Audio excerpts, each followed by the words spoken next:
ശ്രീരാമ സീതാ ലക്ഷ്മണന്മാരുടെ വനവാസയാത്ര എന്ന ഭാഗമാണ് അധ്യാത്മരാമായണം കിളിപ്പാട്ട് അയോധ്യാകാന്ഡത്തിൽ പാരായണം ചെയ്യുന്നത്. തേരിൽ കരേറുക സീതേ വിരവിൽ നീ, നേരമിനി കളഞ്ഞിടരുതേതുമേ. സുന്ദരി വന്നിച്ചു തേരിൽ കരേറിനാൾ, ഇന്ദിരാവല്ലഭനാകിയ രാമനും. മനസേ ഖേദം കളഞ്ഞു ജനകനെ വീണു വണങ്ങി, പ്രദക്ഷിണവും ചെയ്തു താണു തൊഴുതുടൻ തേരിൽ കരേറിനാൻ. ബാണചാപാസി തുണീരാദികളെല്ലാം കൈക്കൊണ്ടു വന്ദിച്ചു താനം കരേറിനാൻ. ലക്ഷ്മണനപ്പോൾ സുമന്ത്രരുമാകുലാൽ ദുഃഖേന തേർ നടത്തിയിടിനാർ. ദുഃഖേന തേര് നടത്തിയിടിനാൻ. ഭൂപനം നിൽക്ക നിൽക്ക എന്നു ചൊന്നാൻ. രഘുനാഥനം ഗച്ഛ ഗച്ഛേതി വേഗാലരുൾ ചെയ്തിതു. നിശ്ചലമായതു ലോകവും അന്നേരം. രാജീവലോചനൻ ദൂരെ മറഞ്ഞപ്പോൾ രാജാവു മോഹിച്ചു വീണിതു ഭൂതലേ. സ്ത്രീവാലവൃദ്ധാവതി പുരവാസികൾ താപം മുഴുത്തു വിലപിച്ചു പിന്നാലെ. തിഷ്ട തിഷ്ട പ്രഭോ രാമ ദയാനിധേ, ദൃഷ്ടിക്കമൃതമായൊരു തിരുമേനി കാണായിലെങ്ങനെ ഞങ്ങൾ പൊറുക്കുന്നു. പ്രാണനോ പോയിതല്ലോ വിധി ദൈവമേ. ഇത്തരം ചൊല്ലി പ്രലപിച്ചു സർവരും സത്വരം തേരിൻ പിറകെ നടകൊണ്ടാൻ. മനവൻ താനും ചിരം പ്രലപിച്ചത ചൊന്നാൻ. പരിചാരകന്മാരോട് ആകുലാൽ. ശ്രീരാമചന്ദ്രൻ ലക്ഷ്മണനോടും സീതയോടുമൊപ്പം ധന്യവസ്ത്രങ്ങൾ ഉപേക്ഷിച്ച് മരവുരി സ്വീകരിച്ച് അത് ധരിച്ച്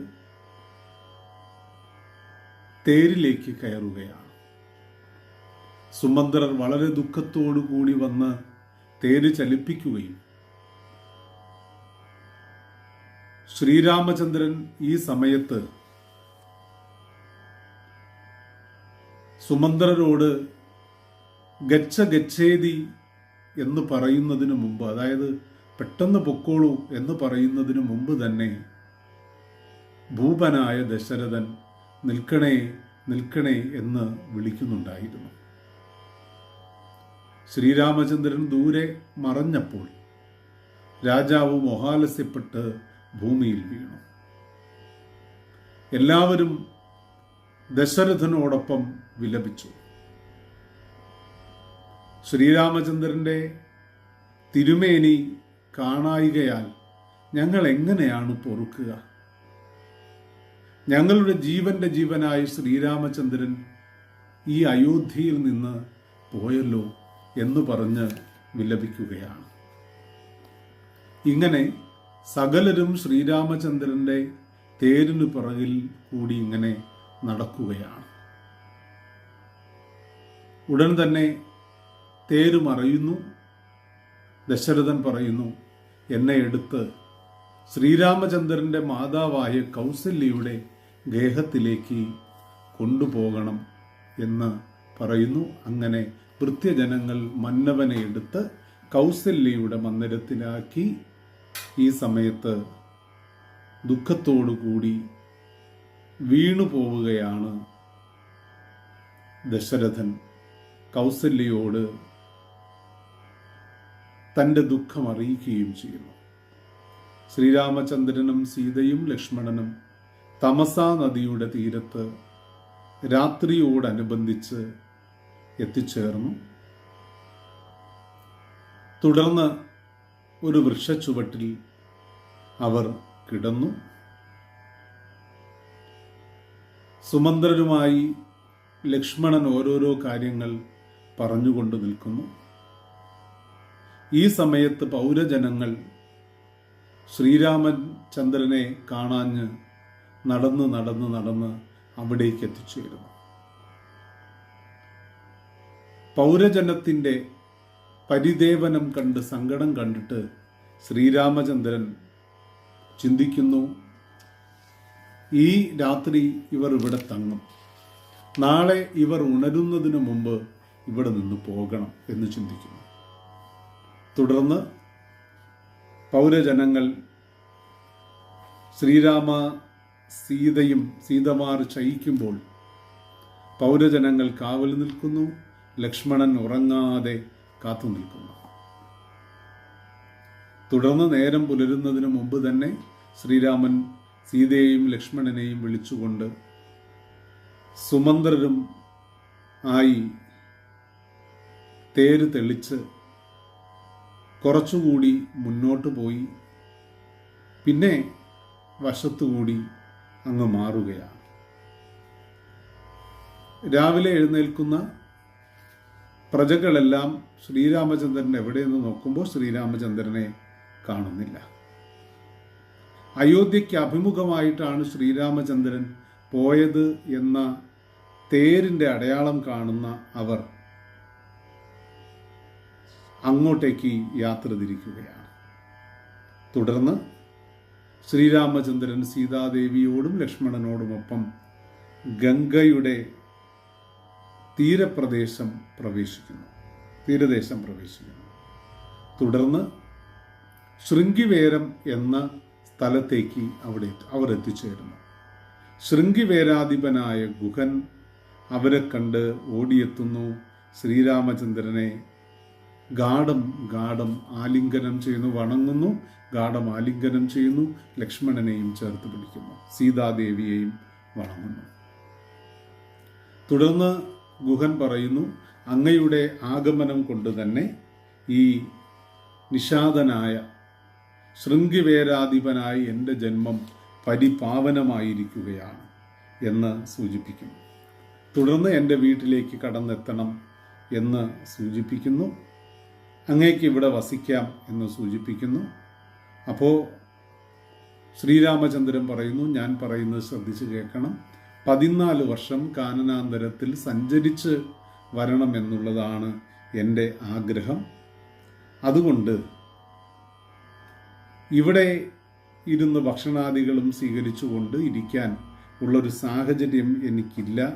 അതുകൊണ്ട് എനിക്ക് തിരികെ മടങ്ങിയേ മതിയാവൂ എന്ന് സൂചിപ്പിക്കുകയാണ്.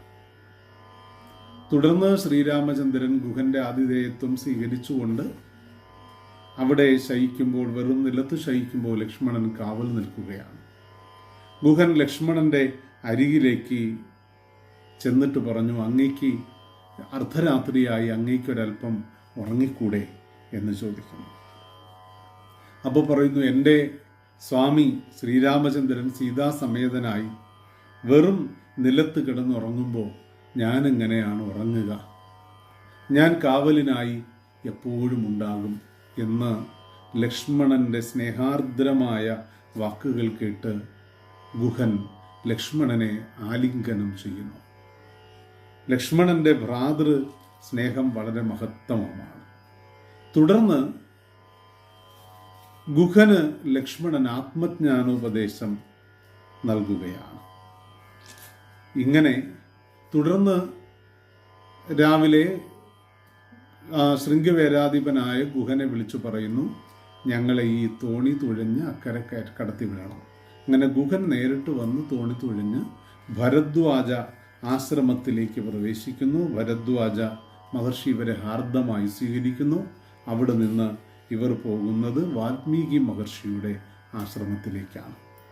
ഇവിടെ സൂചിപ്പിക്കുന്ന വളരെ ശ്രേഷ്ഠമായൊരു ഭാഗം, നിഷാദ രാജാവായ ഗുഹന്റെ ആതിഥേയത്വം ഭഗവാൻ സ്വീകരിക്കുകയാണ്. ജാതിക്കും മതത്തിനും വർണ്ണത്തിനും വർഗത്തിനും അതീതമായി ശ്രീരാമചന്ദ്രൻ എല്ലാവരെയും ചേർത്ത് പിടിച്ചിരുന്നു എന്നുള്ളതിൻ്റെ ദൃഷ്ടാന്തമാണ് ഗുഹനുമായിട്ടുള്ള സൗഹൃദം ബന്ധം. ഗുഹനെ ആലിംഗനം ചെയ്യുന്നതും ഗുഹൻ നൽകുന്ന ഫലമൂലാദികൾ സ്വീകരിക്കുന്നതും ഗുഹന്റെ ശൃംഗവേരാധിപത്തിൽ ഒരു ദിവസം കഴിച്ചുകൂട്ടുന്നതും തുടർന്ന് തൻ്റെ ജന്മോദ്ദേശത്തെക്കുറിച്ച് ഗുഹനെ അറിയിക്കുന്നതുമായ ഭാഗങ്ങൾ വളരെ മനോരഞ്ജകമാണ്. അതേ ഗുഹൻ തന്നെ വീണ്ടും തോണി തുഴഞ്ഞാണ് ഗംഗാനദി കടത്തി വിടുന്നത്, ഭരദ്വാജ ആശ്രമത്തിലേക്ക് ചെന്നെത്തുന്നത്. വളരെ ശ്രേഷ്ഠമായി ഭാഗങ്ങളൊക്കെ കേൾക്കുന്ന എല്ലാവർക്കും നന്മകൾ നേരുന്നു. നന്ദി, നമസ്കാരം.